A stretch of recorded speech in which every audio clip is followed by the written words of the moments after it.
마침 지난 수요일날 9월 19일이 유대인들이 가장 엄숙하게 보내는 절기 얌키푸르였습니다. 오늘 우리가 읽은 본문의 대속죄일입니다. 레위기 16장의 19절에 보면은 이날을 7월 10일로 규정을 하고 있는데, 유대 달력은 음력하고는 정확하게 일치는 아니하지만 음력에 기초해 있기 때문에 양력으로 따지면 9월이나 10월 중에 있습니다.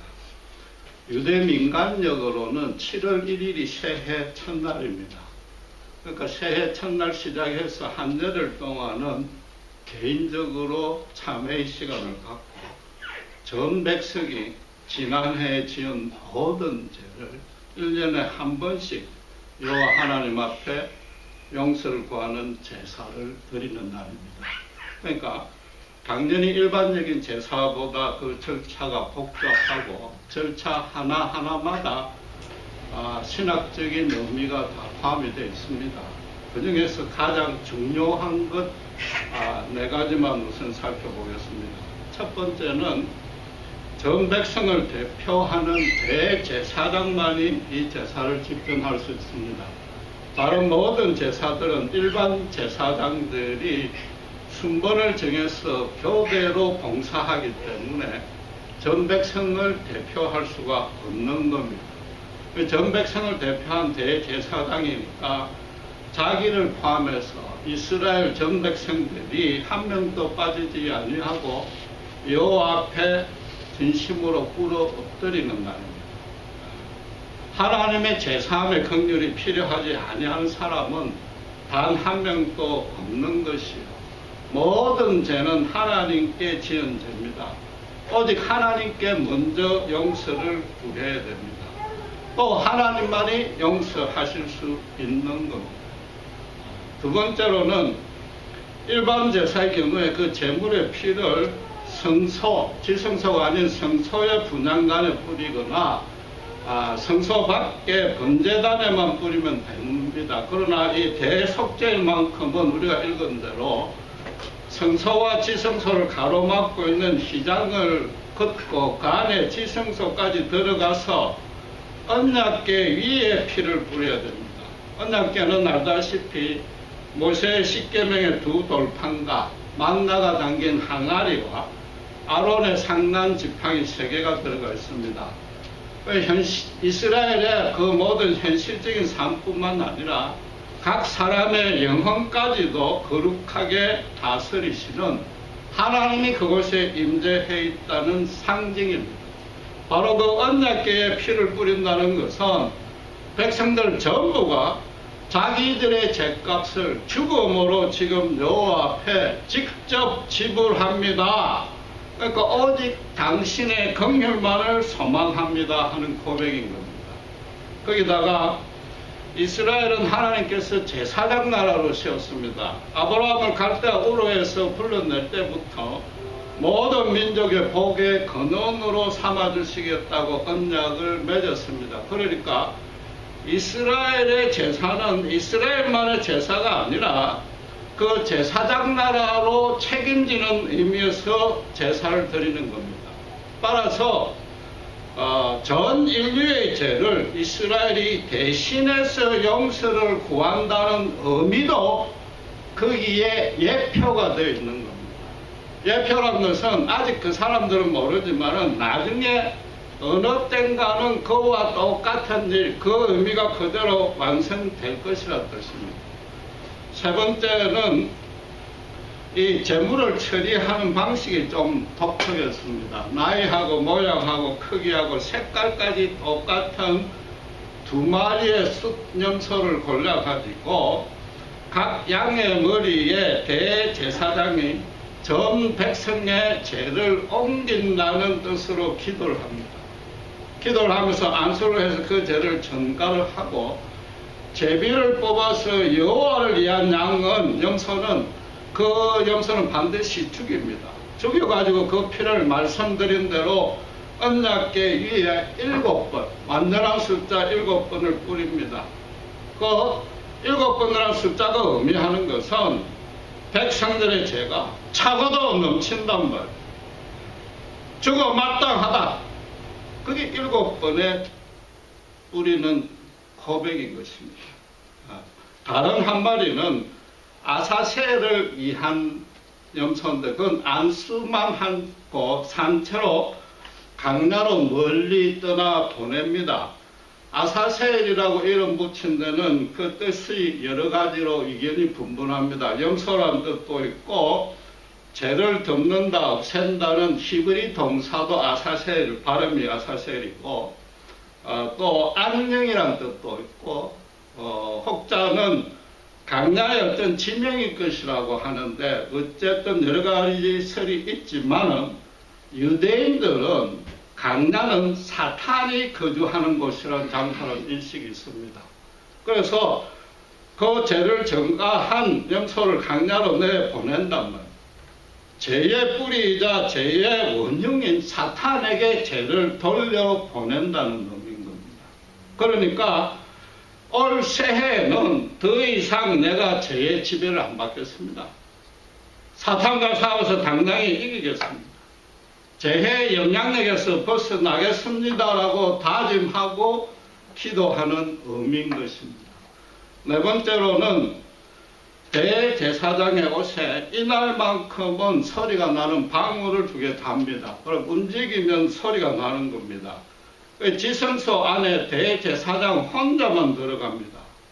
그래서 이 속죄의 제사를 하나님이 받지 아니하면, 다른 말로 이스라엘 전 백성의 죄를 하나님이 용서하지 아니하면은 대제사장은 그 자리에서 적사하는 심판을 받는 겁니다. 그러면 그 방울 소리가 끊기고 안 들립니다.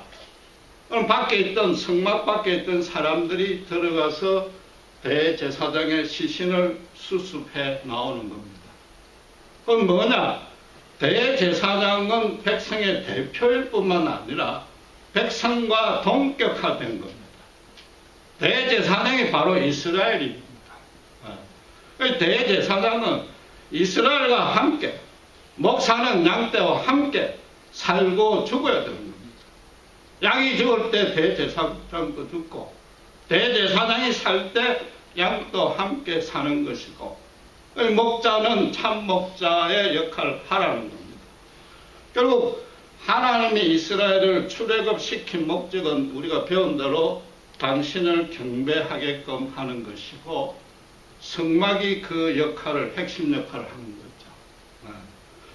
제사 중에서 대속죄일 제사가 1년에 한 번씩 드리는 가장 큰 제사입니다. 그렇다면은 그 이스라엘 전 백성이 참여하니까 결국은 성막은 지성소든 뭐든 이날 하루를 위해서 있는 셈이 되는 겁니다.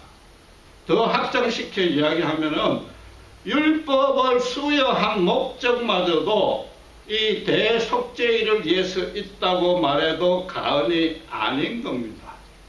만약에 대속죄 제사가 안 받아지면은 우리가 나답과 아비후에 의해서 봤듯이 하나님께 죄가 용서가 안 되고 그 자리에서 죽는단 말이에요. 그 말은 모두 심판받아서 죽었다는 뜻인데 율법도 아무 의미가 없어지는 겁니다. 거기다가 어떤 인간도 하나님과 교제 동행하지 아니하면, 하나님과 함께 살지 아니하면 온전한 기쁨의 삶을 누릴 수 없다는 뜻인 겁니다. 그러니까 제사함을 먼저 받고 하나님과의 관계가 회복이 돼야 그 다음에 교제도 되고 동행도 가능한 겁니다. 그런데 문제는 히브리서 9장이 말하다시피 동물의 대속 제사로는 완전한 구원이 이루어지지 않는다는 거죠. 참 안식을 누릴 수 없는 겁니다.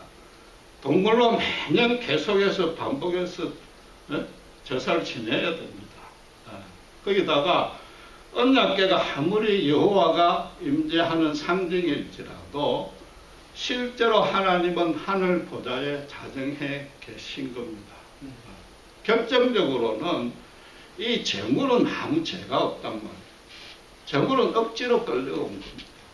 그 짐승이 자발적으로 그 죽음의 죄값을 갚을 의사는 전혀 없었고, 더더욱 나아가서는 짐승의 죄를 정가에서 안수한들, 짐승은 짐승일 뿐이요 인간을 완전히 대신할 수는 없는 겁니다. 아담이 하나님 당신을 거역한 죄를 범한 이후에 모든 인간의 후손들이 원죄의 굴레 아래 들어갔습니다. 그때 주님은 때가 되면 여자의 후손이 와서 사탄의 머리를 부수고 그 굴레에서 벗어나게 해주겠다고 약속을 하셨습니다. 그래서 예수님이 오셨습니다. 그분은 죄도 없으시고 어떤 흠도 없으신 정말로 성자 하나님이었고 이 땅에 살아계시는 동안에 우리가 겪는 모든 고난도 겪고 심지어 죄악의 유혹과 시험에도 노출이 되었지만은 죄에 단 한 번도 더럽혀진 적이 없습니다. 스스로 십자가에 올려가셔서 당신의 모든 피를 흘리고 죽어 있었습니다. 그러니까 첫 번째 여호와를 위해서 언약궤에 피를 뿌릴 필요는 더 이상 없어진 겁니다. 영원하고 완전한 단번에 속죄가 이루어진 겁니다. 그리고 그분은 또 부활 성천하여서 하늘 보좌에 앉아 계시고 우리를 위해서 계속 중보 기도의 사역을 하고 있기 때문에 우리를 죄에서 지켜 보호해 주십니다.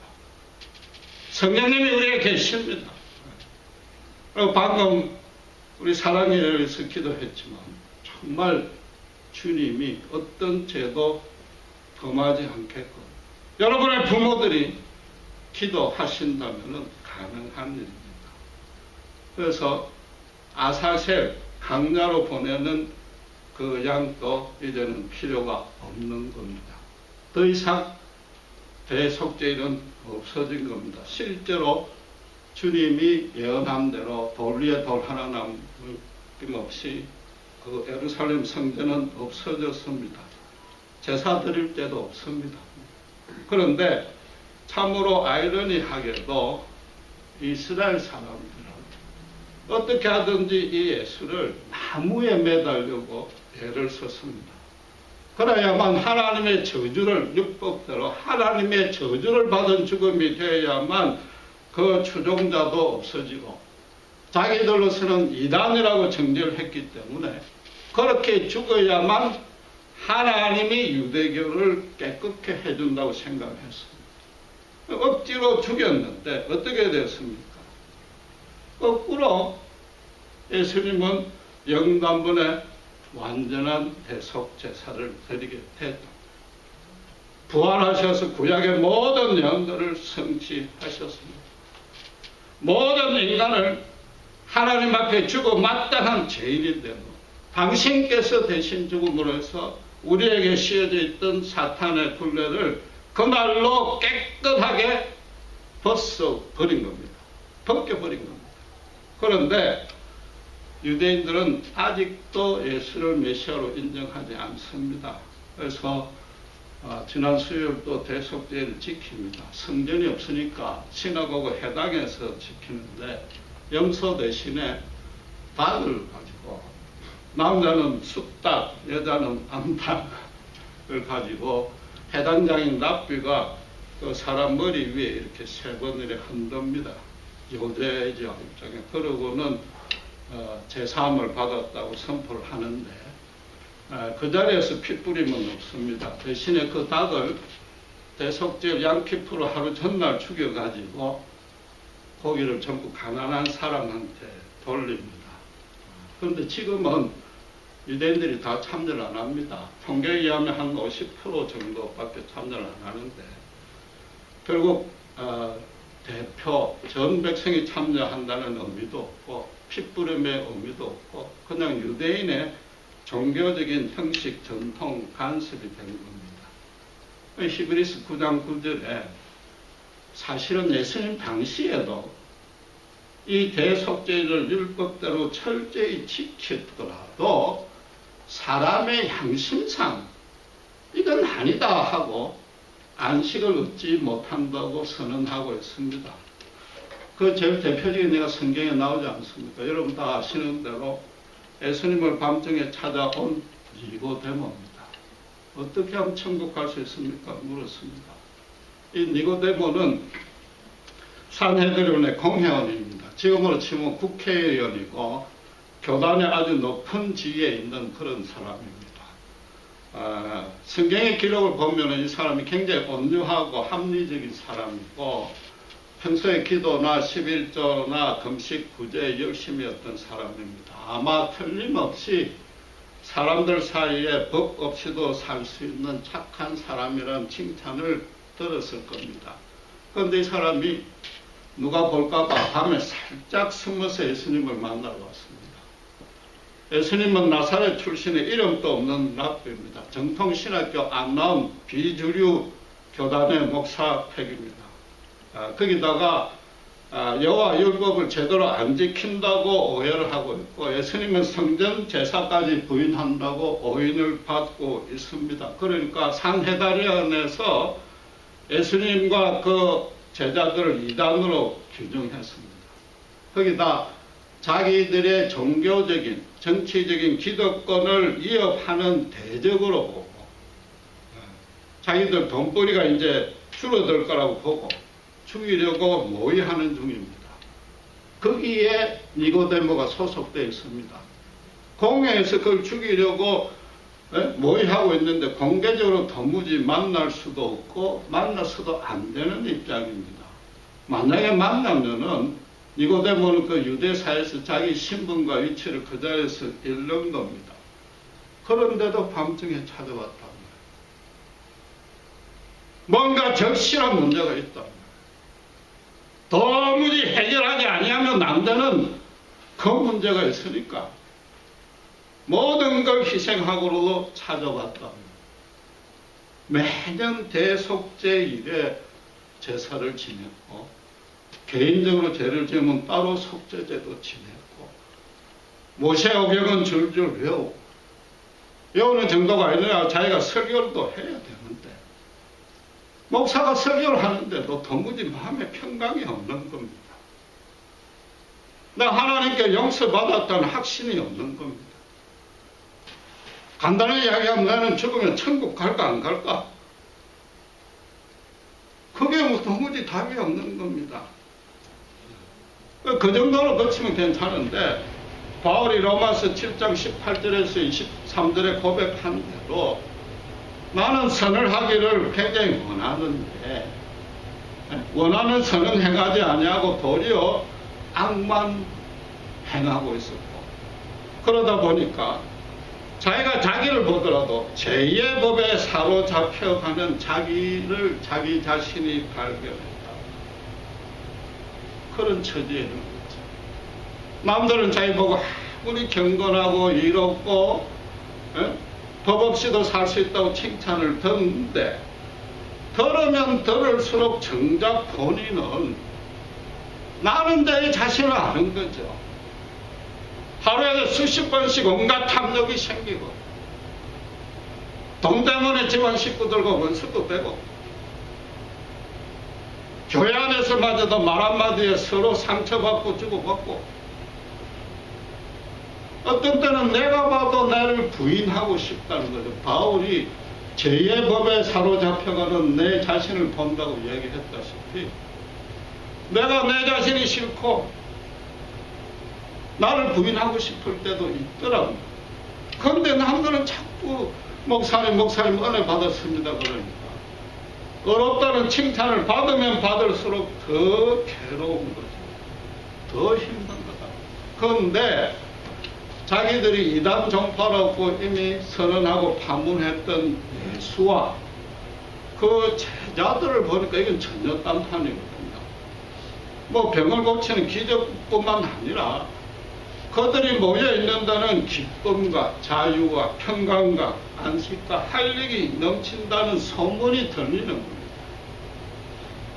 자기들은 이미 하나님의 저주를 받고 유대사에서 추방을 해놓고 죄인 취급한 거예요. 하나님 저주받았다고 아예 딱 못을 박은 그런 사람들만 만나요. 오히려 상종도 안 하는 세리, 이방인, 불치병, 불구병자, 심지어 귀신 들린 자, 장녀들과 식사하고 교제하고 그 집에 가서 누워 잔단 말이에요. 거기다가 뭐예요? 예수님을 한 번이라도 만나고 온 사람은 그 가르침에 찔림을 받고 오는 거예요.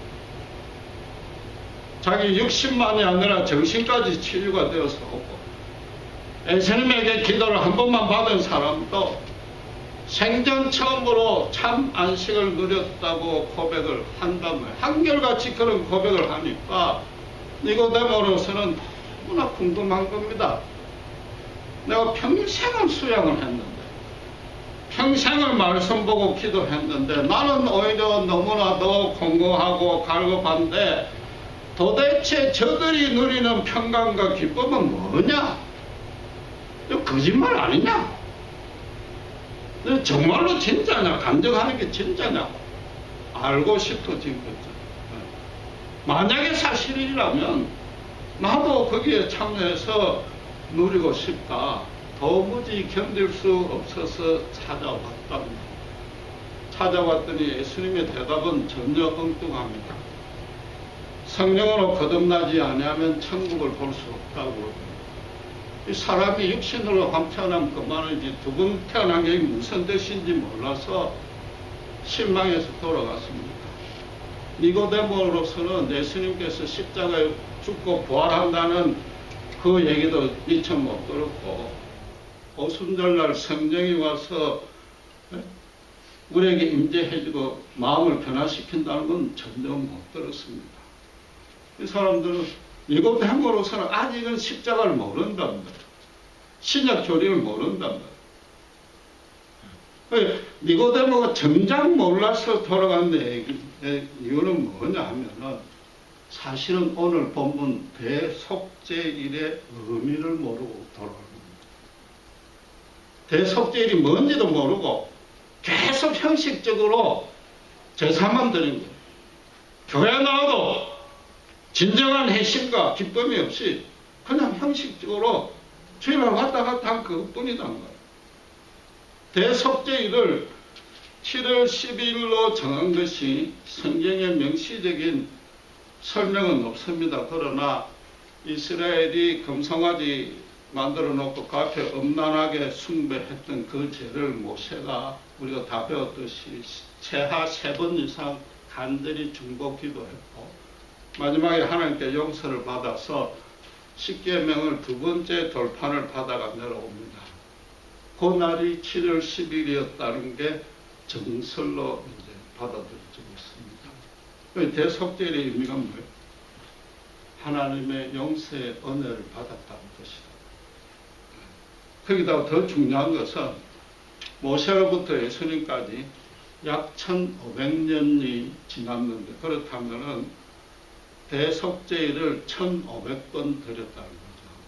그런데 단 한 번도 대제사장이 죽었다는 기록은 성경에도 구절에도 없습니다. 방을 밟고 들어갔는데 그냥 방을 밟고 나온 겁니다. 그 무슨 뜻입니까? 대속죄일을 제정하신 하나님의 뜻도 죄를 심판하시겠다는 뜻이 아니다.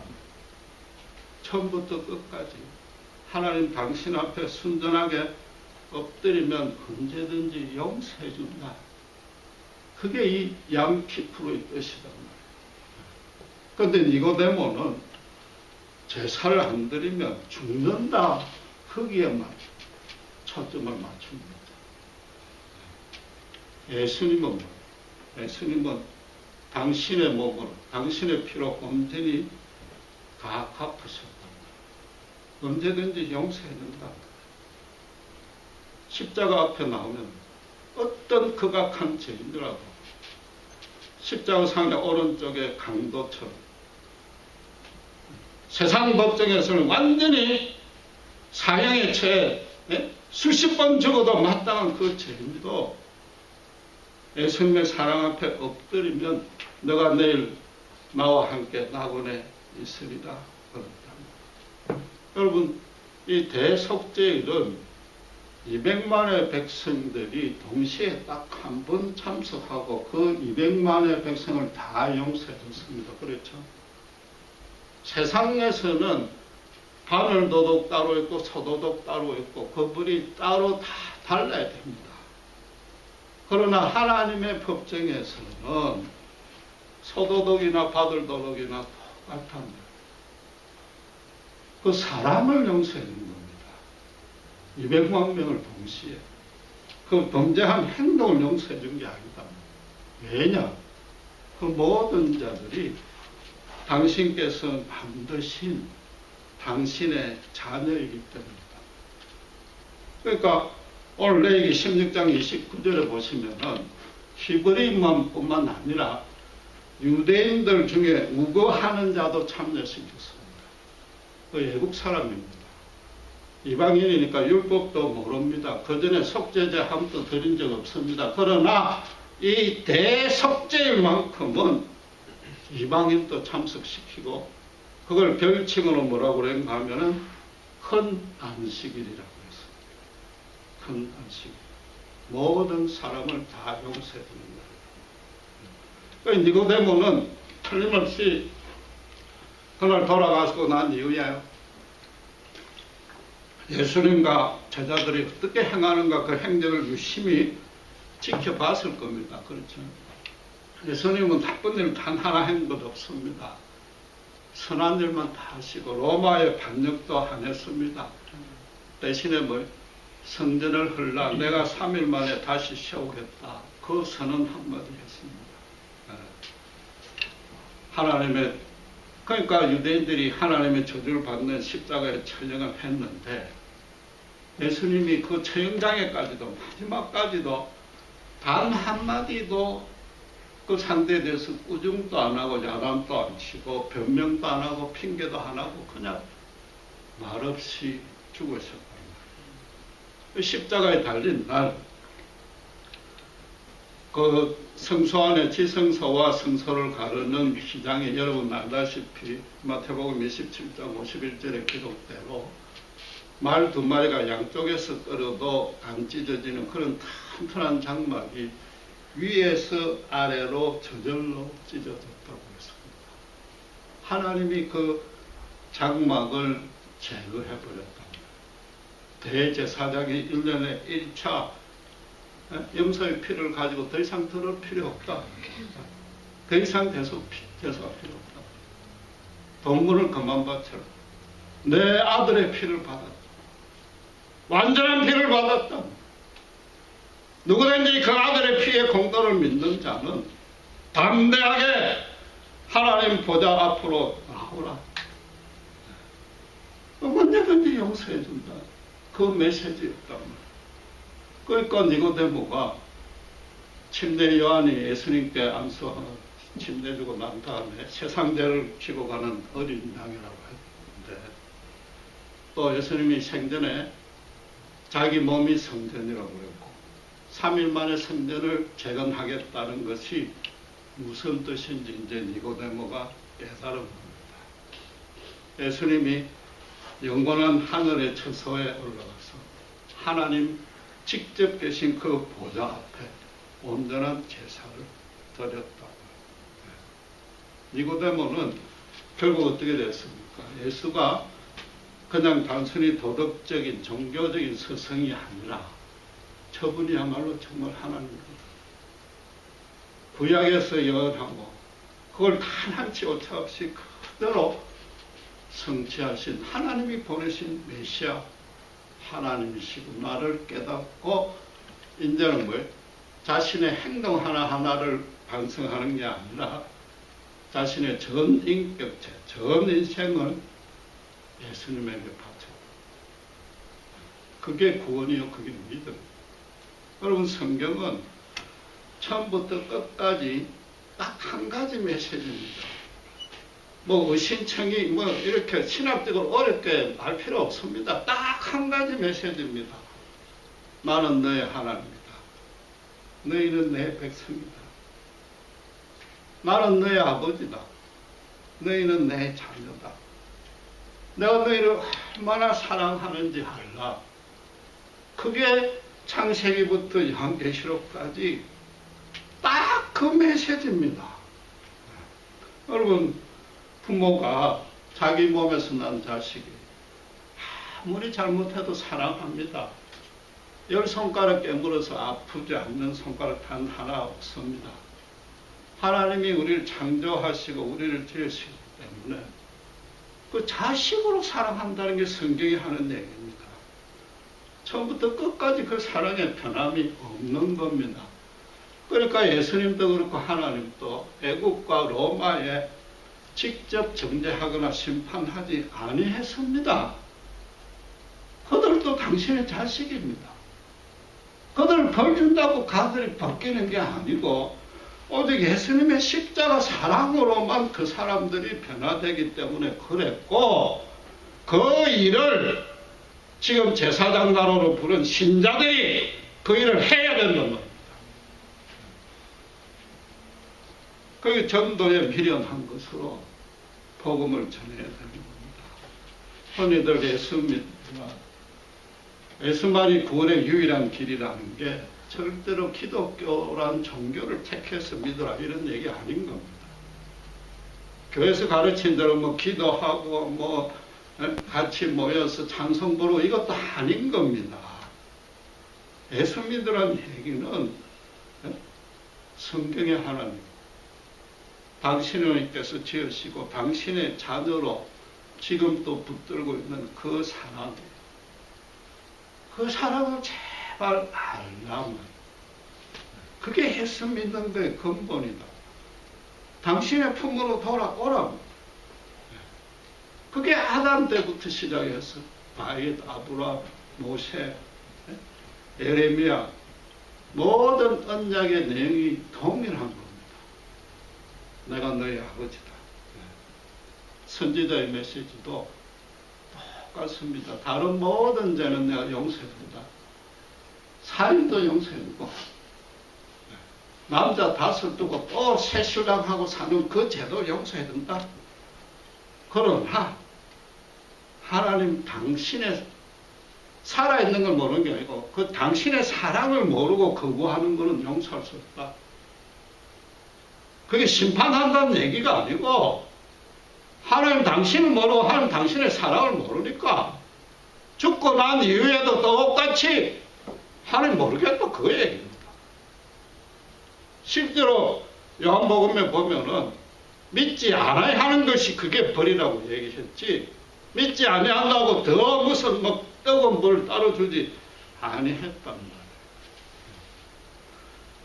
자식이 그런데도 자꾸 부모 말을 안 듣고 억길로 나가면 그 야단친들 절대 돌아오지 않습니다.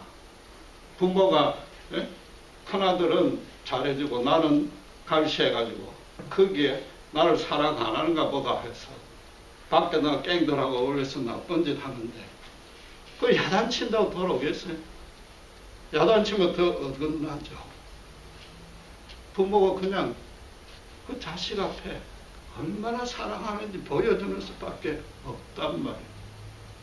하나님이 인간의 모습으로 오셔가지고 십자가에 죽으신 것은 하나님에게 적용하면 어폐가 있지만은 하나님께서 사랑을 보여주시는 최후의 유일한 절대적인 완전한 계시입니다. 하나님의 사랑으로 보여줄 건 다 보여줬다. 그게 예수 십자가입니다. 이렇게 했는데도 안 믿으면 기독교를 믿으라는 얘기가 아니고 교회 나라는 얘기도 아니고 하나님 사랑을 안 받아들이면 나로서는 다른 방도가 없다. 그게 예수만이 유일한 생명의 길이란 의미란 말입니다. 여러분, 니고데모가 예수님 믿기 전에는 도덕적으로나 종교적으로나 심지어 영적으로도 당시로서는 최고 1등이었습니다. 유일하신 창조주 하나님이 살아계시고 그분이 인간적 살을 이끌고 있고 심지어 속죄제를 드리면 용서해 준다는 것도 알고 자기도 자기가 실을 만큼 철저한 죄인이라는 인식까지도 있었습니다. 그 예수님 찾아봤단 말이에요. 그러나 니고데모가 딱 하나 몰랐던 게 있단 말이에요. 하나님 나를 얼마나 사랑하시는지 그걸 내 모습 이대로 언제든지 받아주시는 분이라는 걸 모르니까. 하나님 사랑 안에 살지 못하니까. 세상에서 아무리 출세하고 형통해도 그 삶이 갈급하고 허망할 수밖에 없는 것이다. 여러분, 이게 세상의 모든 잘못들이 결국은 뭡니까? 사랑이 없기 때문에 생기는 겁니다. 모든 제약들, 모든 실패가 사랑이 없기 때문에 생기는 것이고, 결국은 참 사랑만이 모든 것을 회복시키고 바로잡을 수 있는 힘입니다. 결국은 뭐예요? 모든 인간에게 딱 하나 부족하고 제일 아쉬운 건 사랑이에요. 인간의 사랑이 아니라 하나님의 진정한 참 사랑이 인간에게 제일 아쉽다. 그게 없으니까 모든 사람이 삶이 허망한 거예요. 그걸 주로 예수님이 십자가에 오신 것입니다. 이 불신자들 탓하는 게 절대 아니고, 신자들도 뭐예요? 예배드리러 가서 속죄만 하고 가면 안 되는 겁니다. 그럼 불신자들이 아침마다 천지신명 앞에 비나이다 하는 것과 똑같은 겁니다. 저 뺑하는 짓 하고 있는 둘째 아들 제발 좀 살려달라는 것밖에 없습니다. 누구한테 비는 것인지, 왜 비는 것인지, 무엇 때문에 비는 것인지 모르니까 그저 많이만 비는 거예요. 비나이다. 본인이 죽어서 하나님 앞에 1대1로 어떻게 서야 되는지에 대한 관심은 없는 겁니다. 하나님 그분이 나를 어떻게 사랑하고 어떻게 내 인생을 지금까지 이끌어왔는지에 대한 관심도 없는 겁니다. 현실에서 형통하고 출세하는 것 그것뿐인 겁니다. 교회 나와도 많이 빌면 많이 받는다. 거기에 그냥 현혹돼가지고 그럼 그게 잘 믿는 걸로 알고 있는 거죠. 신자도 특별히 잘한 건 없는 겁니다. 지난주 제만영사 해달라고 하면은 이 대속죄일의 의미를 완전히 모르는 겁니다. 속죄제는 항상 그 뒤에 화목제가 같이 따라야 그 완성이 되는 겁니다. 속죄를 주님이 받아들였었기 때문에 하나님과 함께 제사장들과 함께 음식을 나누는 겁니다. 여러분, 예수 믿는 거는 언제 어디서 무슨 일을 할지라도 세상이 사람이 나를 사랑하는 게 아니라 심지어 내 아내, 내 남편도 나를 사랑하는 것이 아니라 물론 사랑하죠. 그러나 그것이 내 인생을 붙드는 게 아니고 오직 십자가에 드러난 예수님의 사랑만 나를 참 안식에, 참 평강에, 참 자유로 이끌 수 있다는 걸 매 순간 힘든 일이 있을 때마다 확인하는 게 믿음입니다. 불신자들은 어떻게 비나이다 해서 고난이 끝나. 그게 우연의 일치인지도 모르고 치석을 바쳐서 하늘이 감동했다고 착각을 하고 있는데 고난이 끝나야 겨우 안심을 해요. 성경은 뭐라고요? 고난 중에 기뻐라. 왜? 고난 중에도 주님의 사랑이 더 오묘하고 완전한 방식으로 더 풍요하게 그 안에 있단 말이에요. 예수님이 우리가 원수 되었었고 그분을 거역하고 재중에 있을 때도 우리를 위해서 십자가에 죽었는데 아무 원인도 모르고 우리가 죄지은 것 하나 없이 고난 당하는데 더 큰 사랑으로 붙들어 주실 것 아니냐 말이에요. 여러분, 니고데모는 유대사에서 자기 신분 위치 포기할지라도 마지막 그 하나, 과연 하나님이 나를 알고 계시고 나를 사랑하고 계십니다. 내가 체험적으로 붙들어야 되겠다 하고 예수님을 찾아봤습니다. 그렇죠. 우리도 마찬가지입니다. 이 가운데 뭐 다 그런 체험을 했겠지만은 내가 어디서 와서 어디로 가고 있는지 정말로 하나님 살아계시고 정말 그분이 나를 알고 있고 정말로 그분이 나를 지금 또 사랑하고 있는지 그거를 처음대로 확신을 해야 될 거 아니에요. 그걸 실험해가 분명한 사실로 진리로 붙들고 있어야 될 것 아니에요. 그걸 먼저 해결이 안 하면 인간으로서 이 땅을 사는 뭐 믿음 신자로서의 문제가 아니라 인간으로서 이 땅에 살 자격이 없는 겁니다.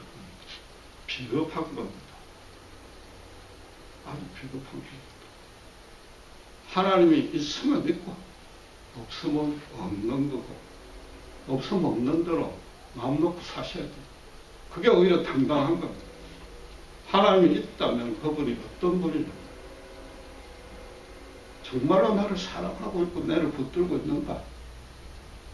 그걸 붙들고 날마다 그분과 동행하라. 그게 오늘 대속죄의 뜻인 것입니다. 기도하겠습니다. 하나님 아버지 감사합니다. 우리 눈에는 그저 종교적인 의식 같지만 대속죄일 안에 예수님의 십자가 그 골고다 영광의 빛이 함께 비쳤음을 깨닫습니다. 지금도 주님 살아계시고 나를 나보다 더 잘 알고 계시고 나를 사랑하고 계심을 다시 한번 확인합니다. 주일 예배가 단순히 지난주 죄를 용서받는 수준에 그치는 것이 아니라 예수님이 부어주신 이 새 생명 가운데 주님과 완전히 화해하고 다시 그분의 손을 잡고 담대하게 자유롭게 당당하게 일어서서 세상 앞에 승리할 수 있는 우리 모두가 되게 축복해 주시옵소서. 감사합니다.